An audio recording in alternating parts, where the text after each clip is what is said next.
ఒక చిన్న నెగ్లిజెన్స్ కొన్ని సార్లు ప్రాణాల మీదకి తీసుకొస్తూ ఉంటాయి. 100% మనం ఏదైనా ఒక టాబ్లెట్ వేసుకుంటున్నాం అంటే ఒళ్ళు దగ్గర పెట్టుకొని ఆ మందుని కరెక్ట్‌గా వాడుతున్నామా, డాక్టర్ చెప్పిన డోసేజ్ తీసుకుంటున్నామా, రైట్ టైంకి వాడుతున్నామా అన్న ఉండాలి అన్నది మాత్రం చాలా ఇంపార్టెంట్. ఇలాంటి సంఘటన ఒకటి రీసెంట్‌గా డాక్టర్ గారు చెప్తుంటే విని షాక్ అయ్యాను. ఒక్కసారి మీతో డెఫినెట్లీ ఈ వీడియో ద్వారా షేర్ చేసుకుంటే మీరందరూ కూడా 100% చాలా అలర్ట్‌గా, కేర్‌ఫుల్‌గా ఉంటారు అన్న ఒక ఉద్దేశంతో ఈ వీడియోలో డిస్కస్ చేయడం జరుగుతుంది. సో యాజ్ యూజువల్ మనతో ఇలాంటి ఎంతో valuable insights on medicines, problems, health వీటన్నిటి గురించి మాట్లాడుతూ ఎప్పటికప్పుడు మనల్ని అప్డేటెడ్గా ఉంచినటువంటి డాక్టర్ రవికాంత్ గారు ఉన్నారు మాతో. Yes sir. రీసెంట్గా ఒక ఐసీయూలో అడ్మిట్ అయిన పేషెంట్ గురించి మన హాస్పిటల్ గురించి చెప్తానండి. ఆ పేషెంట్ ఏంటంటే మన దగ్గర గ్యాస్ ట్రబుల్కి ఎప్పటి నుంచో వస్తూ ఉన్నారు. అప్పుడప్పుడు 6 నెలలకో సంవత్సరానికి ఒకసారి వస్తారు. ఏదైనా చిన్న ప్రాబ్లమ్స్ ఉంటే మందులు వాడతారు, తగ్గిపోయేది. Also a diabetic patient.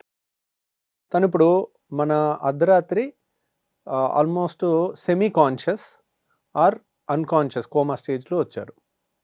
అంటే ఒక్కొక్కసారి పిలిచి నాలుగు చూపించండి అంటే చూపిస్తున్నారు, ఒకసారి చూపించట్లేదు. అంటే సెమీ కోమా లాగా ఉన్నారు. అంత ఆ స్టేజ్లో వచ్చారు. వాళ్ళంతా చెమటలు పట్టేసినాయి. సో ఏం జరిగింది అని చూస్తే ఫస్ట్ అయితే అడ్మిట్ చేసి అన్నీ చూసుకుంటే షుగరు 40 ఉంది. సో ఏంటి ఇంత తక్కువ ఎందుకు ఉంది అని ఇన్సులిన్ వాడుతున్నారంటే, షుగర్ పేషెంట్ ఇన్సులిన్ వాడుతున్నారు. ఎంత వాడారు, ఎందుకు డోస్ ఎక్కువైందా, రాత్రి ఏం తినకుండా ఇన్సులిన్ వాడినా కానీ షుగర్ డౌన్ అయిపోద్ది.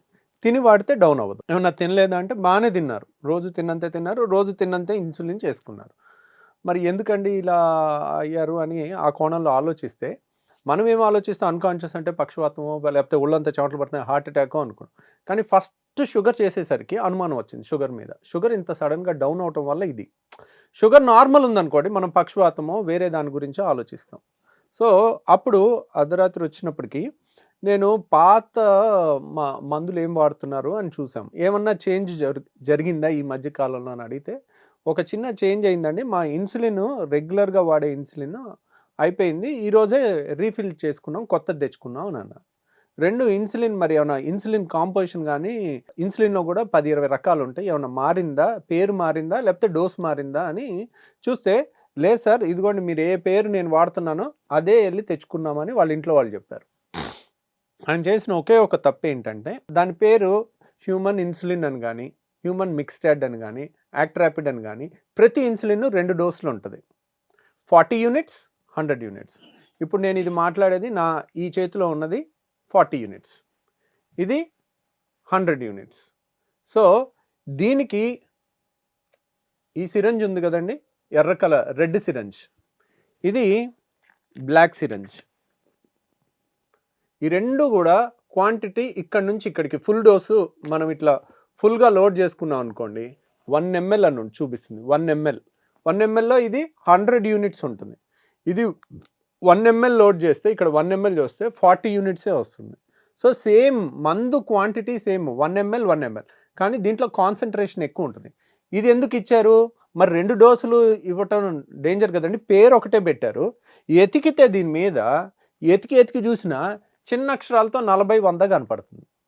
నా రిక్వెస్ట్ ఏంటంటే, అసలు 40-100 పెద్దది, ఒక వైపు సగం 40, ఒకవైపు ఇంత పెద్ద అక్షరాలతో రాయాలి, అది ఎవరికన్నా కనపడాలి, అలా ఉండాలి. సో వాళ్ళు ఏం చేశారంటే, ఇన్సులిన్ సేమ్ ఇన్సులినే వెళ్ళి తీసుకొస్తే 40 యూనిట్లు డోస్ ఉండాల్సింది 100 యూనిట్ల డోస్ ఇచ్చారు. దాంతో వాళ్ళు రోజు ఏంటంటే 40 యూనిట్ల ఇన్సులిన్కి ఎర్ర పెన్ను వాడాలి, 100 యూనిట్ల ఇన్సులిన్కి బ్లాక్ పెన్ వాడాలి. ఇది నల్లది చూశారు కదా, ఇది నల్ల పెన్ను, ఇది ఎర్ర పెన్ను. సో రోజు వాడేది రెడ్ దాంతో వాడుతున్నారు, 40 యూనిట్లు వాడుతున్నారు. మరి ఇది 100 యూనిట్ల ఇన్సులిన్ పవర్ ఉన్నది వాళ్ళకి కొత్తగా అయిపోయిందని తెచ్చుకుంటే ఈ 100 యూనిట్లు తీసుకుని దీంట్లో 40 యూనిట్స్ అని తీసుకుంటే 1 cc అయ్యేసరికి ఇది 100 యూనిట్లు. రోజు 40 తీసుకునే అతను సడన్గా 100 యూనిట్లు తీసుకున్నట్టు. దాంతో ఆయన కోమాలోకి వెళ్ళిపోవటం జరిగింది. సో ఎంత చిన్న తప్పిదమ్మో చూడండి. సో ఇప్పుడు ఈ ఇన్సులిన్ తయారు చేసే వాళ్ళే దీని మీద 40 అని ఎంత చిన్న అక్షరాలతో రాశారు. అదే ఇక్కడ పెద్దగా 40 అని ఉందనుకోండి, ప్లస్ ఇక్కడ 100 అని ఉందనుకోండి, 100కి 40కి కన్ఫ్యూజ్ అవ్వరు, 2 డోసులు వస్తుంది. అదేం డాక్టర్ గారు ఒకే మందు ఒకే సీసీలో ఇంత డిఫరెన్స్ ఎందుకంటే, ఇప్పుడు షుగర్ స్టార్టింగ్ స్టేజ్లో ఉన్నారు. స్టార్టింగ్ స్టేజ్లో ఏం చేస్తారు, వాళ్ళకి 10 యూనిట్లు, 7 యూనిట్లు, 15 యూనిట్లు డోస్ పెడతారు. తక్కువ డోస్ పెడతారు కాబట్టి 10 యూనిట్లు తీసుకోవాలంటే దీంట్లో ఇంత తీసుకుంటే సరిపోతుంది, 40లో 1/4 అట్లా.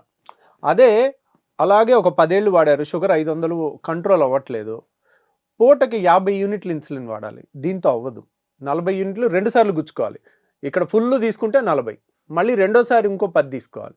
50 యూనిట్లు అలాంటి వాడాల్సి వచ్చినప్పుడు మనం ఈ రెడ్ పెన్తో చేయలేము. అలాంటప్పుడు కాన్సన్ట్రేషన్ ఎక్కువ ఉన్నది ఇది తీసుకుని వాడతారు. అప్పుడు మీకు దీంతో 2 ఇంజెక్షన్లు చేసే బదులు దీంతో 1 ఇంజెక్షన్తో అయిపోతుంది. 50 యూనిట్లు ఇవ్వాలనుకోండి, 40 ఒకటి ఇచ్చి మళ్ళీ 10 రెండోసారి గుచ్చాలి. దీంతో అయితే కాన్సన్ట్రేషన్ ఎక్కువ ఉన్నది, 1 ఇంజెక్షన్ గుర్తిస్తే సరిపోతుంది. అందుకని 2 ఉంచారు. సో ఇది చాలా కొత్తగా షుగర్ వచ్చిన పేషెంట్కో లేకపోతే ఇంత టెక్నికల్ థింగ్ చాలా మంది డాక్టర్స్కే తెలియదు first of all. Okay. So డాక్టర్స్కే ఒక్కోసారి కొంతమందికి ఈ విషయం తెలియదు. అలాంటిది పేషెంట్కి, షుగర్ పేషెంట్కి మాత్రం ఏం తెలుస్తుంది? ఓకే. కాబట్టి ఇది ఇట్లాంటివి షుగర్ ఉన్నవాళ్ళు ప్రతిదీ తెలుసుకుంటూ ఉండాలి. ఈరోజు మీకు షుగర్ ఉంది, ఈరోజు మీకు ఇన్సులిన్ లేదు, కానీ ఇన్సులిన్ గురించి తెలుసుకుంటే రేపొద్దున 10 ఏళ్ల తర్వాత మీరు ఇన్సులిన్ మీదకి వెళ్ళారనుకోండి, ఓహో ఇలాంటిది ఒకటి ఉంటుంది, 40 యూనిట్లు 100 యూనిట్లు, దానికి దీనికి కన్ఫ్యూజ్ అయితే కోమాలోకి వెళ్ళేంత సీరియస్ అవుతుంది, ఓవర్ డోస్ అయ్యి అనేది ఒకటి మీరు ఇన్క్విజిటివ్గా అడుగుతారు. అడిగితే అలాంటి తప్పులు జరిగే అవకాశం తక్కువ ఉంటుంది. సో అలా చూసుకుంటే ఇప్పుడు ఐసీయూకి సడన్గా వచ్చి మనకి అక్కడ ఫస్ట్ అన్కాన్షియస్ పేషెంట్కి షుగర్ చెయ్యాలి, చేయకుండా ఏదో పక్షవాతం వచ్చేసింది అన్కాన్షియస్ అయిపోయాడని ఏఎంఆర్ఐకి తీసుకెళ్ళాను అనుకోండి, ఎంఆర్ఐలో గంట లేట్ అయింది అనుకోండి, ఆ టైంకి ప్రాణం పోద్ది ఇక్కడ. సో అక్కడ చిన్న సమయస్ఫూర్తి కూడా అన్ని చోట్ల అన్నిసార్లు టైంకి దొరకాలి కదా మనకి, ఇది తెలియాలి అది తెలియాలి. కాబట్టి ప్రాణాల మీదకి తెచ్చుకోకండి, చిన్న చిన్న ఇన్ఫర్మేషన్ మీరు చూసుకోండి. ఒక్కోసారి డాక్టర్లు అందరూ అన్నీ ఎక్స్ప్లెయిన్ చేసే అంత దాంట్లో ఉండరు, కానీ ఒక్కోసారి పక్కన టెక్నీషియన్స్ కానీ నర్సెస్ కానీ ఎక్స్ప్లెయిన్ చేస్తారు, ఎక్స్ప్లెయిన్ చేసినా అర్థం కాదు. అంటే చెప్పే విధానంలో తేడా ఉండాలి. చెప్పేది ఇలా డెమో చేసి చూపిస్తే అర్థం అవుతుంది. 40కి 40 చేసుకోండి అని చెప్తారు, కానీ ఇలా 100 కూడా ఒకటి ఉంటుందని, అలాంటిది మీరు వెళ్ళి రీఫిల్ చేసుకుంటారని వాళ్ళు ఊహించలేరు ఒక్కోసారి. కాబట్టి అన్నిసార్లు వాళ్ళనే బ్లేమ్ చేయొద్దు, మీకున్న జబ్బు గురించి మీరు కూడా తెలుసుకోండి. సరే, ఇన్సులిన్ రిలేటెడ్ అయితే మనం ఇప్పుడు మీరు ఎక్స్ప్లెయిన్ చేసి చూపించారు చాలా క్లియర్ గా. బట్ అదర్వైజ్ ఆల్సో ఇందాక ఒక మాట అన్నారు చూడండి, రాత్రి ఏం తినకుండా కనుక టాబ్లెట్ వేసుకుంటే షుగర్ డౌన్ అయిపోయే పరిస్థితి ఉంది అని, అలాంటి పొరపాట్లు కూడా చేస్తుంటారు సార్ చాలా మంది తెలియక? చాలా మంది అదే చేస్తుంటారండి. యాక్చువల్గా షుగరు ఎక్కువ ఉండేదానికన్నా తక్కువ ఉండేది డేంజర్, చాలా డేంజర్. మీకు 500 400 ఉన్నా వెంటనే డేంజర్ ఉండదు, కానీ 40కి వస్తే ఇమ్మీడియట్గా ప్రాణం పోయే అవకాశం ఉంటుంది. సో అంత డేంజర్ అనమాట. కాబట్టి ఎప్పుడు ఎక్కువ ఉండేదానికన్నా చాలామంది పుస్తకాల్లో రాసి ఉంటుందండి, 65 ఏళ్ళు 70 ఏళ్ళు దాటిన వాళ్ళలో షుగర్ పేషెంట్లో చావు అనేది షుగర్ ఎక్కువ ఉండటం కన్నా తక్కువ ఉండటం వల్ల జరుగుతుంది. సో అందుకని ఎప్పుడు షుగర్ డౌన్ అవ్వకుండా చూసుకోవాలి. ఇన్ కేస్ మీకు ఈరోజు రాత్రి తినాలని లేదు, మీకు వామిటింగ్ సెన్సేషన్ ఉంది, జ్వరం వచ్చింది, ముసుగుదని పడుకుంటున్నారు, ఏం తినబుద్ధి కావట్లేదు, ఇన్సులిన్ చేసుకోకండి. ఇన్సులిన్ చేసుకుని తినకపోయినా, షుగర్ ట్యాబ్లెట్ వాడి తినకపోయినా, షుగర్ ట్యాబ్లెట్లో కూడా గ్లిమిపెరైడ్ గ్లిక్లజైడ్ అని ఉంటాయి. ఈ రెండు వాడినప్పుడు ఖచ్చితంగా తినాలి. కొత్తగా లేటెస్ట్ కొత్త మందులు వచ్చినాయి ఇప్పుడు, విల్డాగ్లిప్టిన్, సీటాగ్లిప్టిన్, తర్వాత డపాగ్లిఫ్లోజను, ఎంపాగ్లిఫ్లోజను, ఇట్లాంటి వాటికి మెట్ఫార్మిన్కి తినపోయినేం కాదు. ఓకే. అలానే మెట్ఫార్మిన్ ఎంటీ స్టమక్లో వాడకూడదు, ఓకే, మజ్జిగన్న తాగి అప్పుడు వాడాలి, దానికి గ్యాస్ట్రైటిస్ ఉంటుంది కొంత. కాబట్టి అట్లా, అంతేగాని ఫుల్గా తినాల్సిన అవసరం లేదు. ఇవన్నీ షుగర్ని డౌన్ చేయవు. నేను చెప్పిన మెట్ఫార్మిన్ కానీ, విల్డాగ్లిప్టిన్ కానీ, సిటాగ్లిప్టిన్ కానీ, ఎంపాగ్లిఫ్లోజన్ కానీ, డపాగ్లిఫ్లోజన్ కానీ, పయోగ్లిటజోన్ కానీ, ఇవన్నీ కూడా షుగర్ని డౌన్ చేయవు, పెరగకుండా ఆపుతాయి. కానీ గ్లిమిపెరైడ్ కానీ, గ్లిక్లజైడ్ కానీ, గ్లిబిన్కిలమైడ్ కానీ, తర్వాత ఇన్సులిన్ కానీ ఉన్న షుగర్ని టప్పుని డౌన్ చేసేస్తాయి. మీరు అలా డౌన్ చేసే టైంలో మీరు అసలు 300 ఉండి 200కి వస్తే పర్లేదు, 200 ఉండి 150 ఉండి తినకుండా ఉన్నారనుకోండి, అది 40కి వెళ్తే కోమాలోకి వెళ్తారు. ఒళ్ళంతా చెమటలు పట్టేసి, గుండె దడ వచ్చేసి, ఇంకేదో చచ్చిపోతున్నాం అన్న భయం వచ్చేస్తుంది వాళ్ళకి ఆ టైంలో.